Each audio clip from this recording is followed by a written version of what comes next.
Liberal Viewer presents.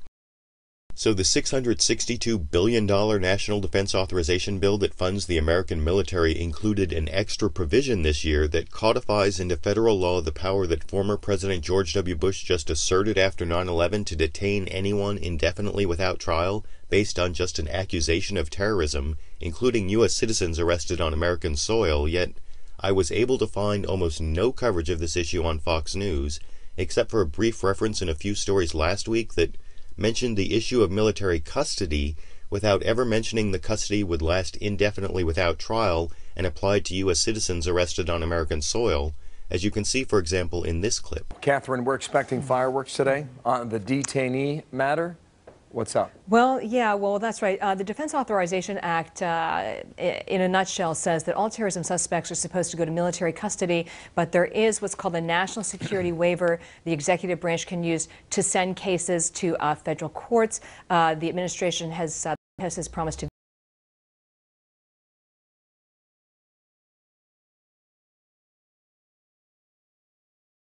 between the Congress and the President about whether putting people accused of terrorism in military custody would be mandatory or optional, and later in the day, when the President's negotiators said some changes in the language making the military custody more of an option than a requirement meant the President would probably no longer veto the bill, Fox News failed to report that, even on their supposedly straightest news program special report that gave the same superficial coverage to the issue that evening, as you can see in this clip. The House is waiting for a final vote on the defense authorization bill. President Obama has threatened to veto that bill over a requirement that terror suspects be turned over to military custody.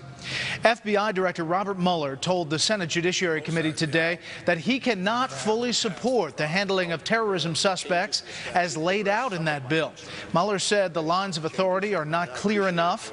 Ranking Republican Jeff Sessions said the FBI can assist, but the terror suspects should not be treated like common criminals. Now, not only did that supposedly straight news report fail to inform viewers of the breaking news that President Obama had basically withdrawn his veto threat against the bill earlier that day, but again, the worst part of the reporting was the way Fox News never really explained to its viewers that this law authorizes the U.S. government to detain anyone indefinitely without trial based on just an accusation of terrorism, including U.S. citizens arrested on American soil. To get that information, viewers would need a source like the news analysis program on MSNBC, The Rachel Maddow Show, broadcast the same evening as that superficial coverage from Fox News' special report, with Rachel Maddow devoting an entire segment to the real issue, explained right up front like this. This year, the bill to fund the Defense Department also became the bill to require that people suspected of terrorism, potentially including American citizens captured on American soil, people suspected of terrorism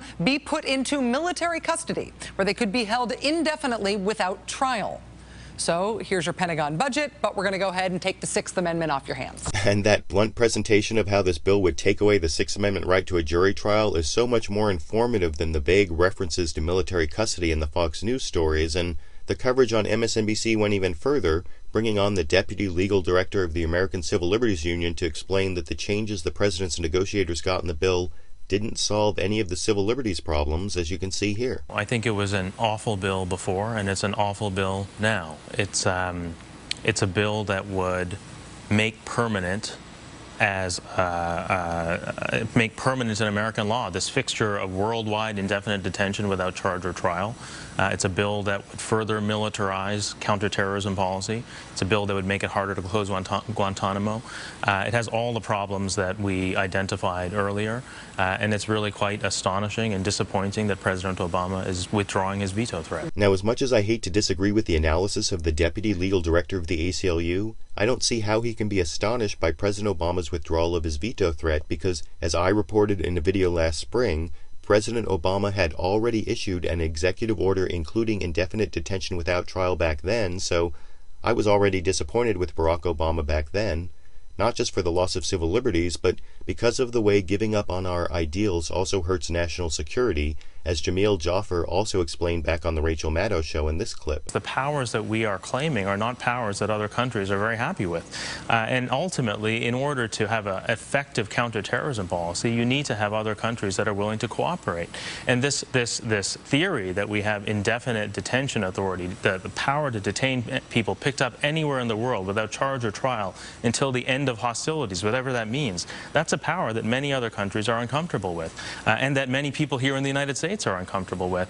And even the Obama administration, we thought, was uncomfortable with it until today. Now, if you're uncomfortable with giving someone the power to lock up people indefinitely without a trial, you can help out, not just by giving this video a thumbs up and adding it to your favorites, as I always appreciate, but also by going to the ACLU webpage at bit.ly/ACLUNDAA and asking President Obama to veto this bill, though at this point I think that veto is very unlikely and the issue will most likely end up in the courts, which is an even better reason to go to the ACLU website and lend your support to the civil libertarians most likely to challenge this law. But I want to know what you think. Will judges reject the government power to detain people indefinitely without trial that politicians keep proposing as a solution to terrorism?